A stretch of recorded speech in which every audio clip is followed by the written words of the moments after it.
Saturday morning was so calm it almost offended me later. Lake flat as glass, coffee hot in my hand, not a ripple anywhere. Then I heard a diesel growl climbing my gravel driveway. I turned and saw a flatbed tow truck backing straight toward my boat hook, hanging low sparks kicking off the stone. And standing there with her arms crossed was Patrice Holloway, president of the Garnet Cove HOA, wearing that smug little smile she saved for moments she thought would humiliate somebody. She pointed at my boat and said, Section 4, Article 9, oversized watercraft, 2 feet over. 2 feet. I looked at the truck, looked at Patrice, looked at the boat, and smiled. Because she had no idea what she was touching, she thought she was flexing neighborhood authority. What she didn't know was that the lake behind her, the docks, the water, all those houses were built around every inch of it belonged to me. But I have to back up, because that part sounds insane until you hear the rest. My name is Weston Dalloway. I'm 61 and I spent 32 years working as a licensed marine surveyor. If it floated, leaked, sank, drifted, or started a property fight, I dealt with it. My wife Marlene and I moved to Garnet Cove in central Tennessee in 2020 because we wanted quiet trees, decent fishing mornings that smelled like cedar and cold water. Garnet Cove looked perfect. 43 homes, a tired little clubhouse, and a 62-acre lake dark as green glass. The lot we bought had belonged to an older man named Rufford Haynes. He died without a will. The estate had to liquidate fast, and we got the place with a deed package I should have read immediately. I didn't. That was mistake number one. Because Garnet Cove had an HOA, and in theory, I've got nothing against HOAs. Keep junk off lawns, keep the noise down, make sure nobody paints their house neon orange, fine. But Garnet Cove's HOA was run by Patrice Holloway, and Patrice did not see herself as a volunteer. She saw herself as a ruler. She had that look some people get when you hand them a clipboard and a title. My first run-in with her came 6 weeks after we moved in. I was in the garage working on my Grady White when I heard her sandals crunch up the driveway. She didn't say hello, just stared at the boat and said it might not comply with community dimensions. Turns out she was right about one thing: the bylaws capped boats stored on residential lots at 22 feet and mine was 24. So I read the rules. All 61 pages of dry legal mush. And yes, the rule was real. What wasn't real was the enforcement. Douglas Farrow had a pontoon bigger than mine. 2 other houses had oversized boats too. No notices, no fines, just me. I wrote Patrice a polite letter asking for clarification. She sent back a violation notice and a $150 fine. After that came a $50 fine for Marlene's flower bed. Then one for an exterior light fixture she swore wasn't approved, even though I still had the box. Greta, a 73-year-old widow down the road, had been getting hit for years. Mailbox color, wind chime noise, dock use after hip surgery. A younger couple, Tamsin and Burke Eaterfield, got watched like every improvement they made was suspicious. Patrice didn't enforce rules, she selected targets. And while all that petty nonsense was rolling downhill, I finally sat down and read the full Haynes deed package. Most of it was standard property language. Then I hit page 54, stopped cold, and read the paragraph 3 times. Rufford Haynes had not just owned the lot, he had owned the lake. The actual lakebed water column surface, all 62 acres of it, deeded as a separate parcel attached to the property we'd bought. Haynes had bought it in 1961, long before the subdivision existed. Later, when the lots were sold off, homeowners got easements for access, not ownership. For decades, nobody noticed. I hired a title attorney in Nashville, Frederica Blount. 3 days later, she called me and said, Weston, the deed is clean. The lake transferred with the property. Nobody challenged it because apparently nobody knew. I said, so I own the lake? She said, every base in it. That was the twist that changed everything. Because if I owned the lake, then Patrice and the HOA had spent years making rules about fishing permits, dock access, boat limits, all of it on property they did not own and had never been granted legal control over. I dug deeper. Buried in the HOA's founding documents was a clause saying it only had authority over waterways if those waterways had been dedicated to the community or held in common ownership. Garnet Lake was neither. Haynes had specifically retained it. That meant the HOA had been collecting lake-related fines and fees for years under authority it never had. Once I knew that, I stopped reacting and started building. I documented everything. I photographed notices, collected receipts, logged who got fined for what. Alton Briggs, the one board member who'd been quietly voting against Patrice, started feeding me meeting details. Greta handed over old notices.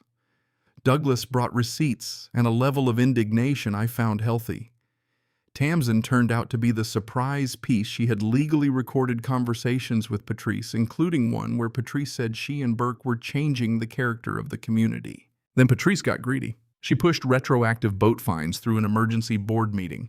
She restricted dock access.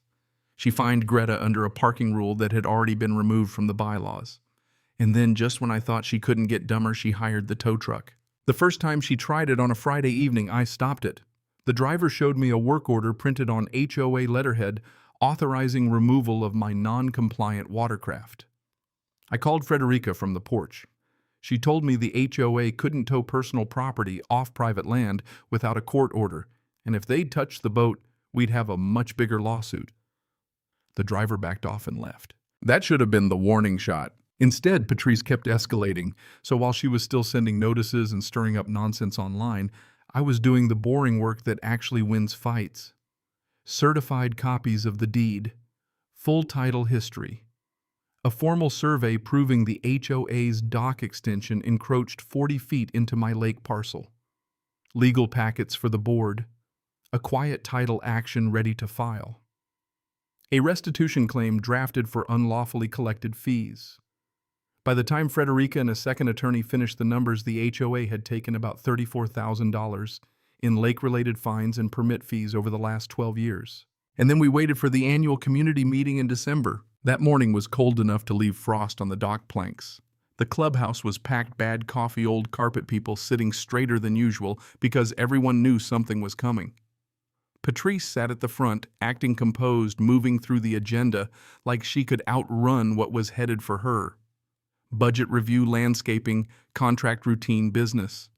Then Alton forced the agenda item she'd tried to bury. Review of HOA authority over common waterways. Patrice said the matter had been reviewed internally, and there were no concerns. Alton looked at me and said, "I'd like to introduce someone who disagrees." So I stood up with a binder under my arm and said, "My name is Weston Dalloway, and after a completed title review, I can confirm that I am the owner of Garnet Lake." The room went dead silent, then exploded. Patrice started talking over me, but it was over the second I held up the certified deed. Alton passed out packets. One of Patrice's allies started reading and went pale. I laid it out plainly: the deed, the retained parcel, the HOA clause, the lack of legal authority, the quiet title action, the restitution claim, the encroaching dock. Then Tamsin stood up and played the recording of Patrice talking about changing the character of the community. You could feel the room turn. That was the moment her power broke. The reporter I'd tipped off walked in before the meeting was even over. A sheriff's deputy stood by the door on civil standby. Patrice looked around the room for support and found exactly what she'd earned: nothing. The legal cleanup took a few months, but the result was beautiful in a very methodical way. The court confirmed my ownership of the lake. The HOA didn't seriously fight it. The restitution claims settled before trial, and 29 households got refunds. Douglas got enough back to grin for a week. Greta bought a kayak and a second set of wind chimes, then hung them right near the property line. Patrice resigned in February. By spring, her house was on the market. By April, she was gone. Alton became HOA president and did what decent people do: cleaned it up. The rules got rewritten, shorter and fairer. Formal apologies went out to households that had been hit with improper enforcement. And here's the part I care about most: I never wanted to punish the neighborhood for Patrice's arrogance. Marlene and I created a formal lake access agreement so every household kept recreational access free of charge with simple stewardship rules and actual legal footing. We even set up a small conservation fund in Rufford Haynes's name. Last 4th of July, we had a cookout by the water. Boats tied to the dock, smoke from the grill, music crackling through a cheap speaker, Douglas showing off a bass. Greta laughing so hard she had to hold the table. I stood on my dock and watched that black-green water turn gold in the evening light. And I thought about how close Patrice had come to towing my boat off the very lake she didn't own, govern, or understand. And the lesson for me was simple. Most abuse of power survives on one thing: people assuming the paperwork must already be right. Most bullies aren't brilliant. They're just loud, persistent, and used to nobody checking the fine print. Patrice counted on people being tired, busy, willing to pay the fine because it was easier. I paid almost $900 I never owed. But I didn't move on. I kept reading. I kept documenting. I stayed patient long enough to let her arrogance build the case against her. That's why the ending felt so good. Not because I crushed somebody, because the truth finally caught up. So let me ask you this, when does rule enforcement turn into abuse? And if somebody has been pushing people around for years, is exposing them justice, or just revenge with paperwork? Tell me what you think in the comments. And if you've ever dealt with an HOA, a fake authority figure, or one of those people who thought nobody would ever push back, share your story too. Cảm ơn các bạn đã xem video. Cảm ơn các bạn đã xem video.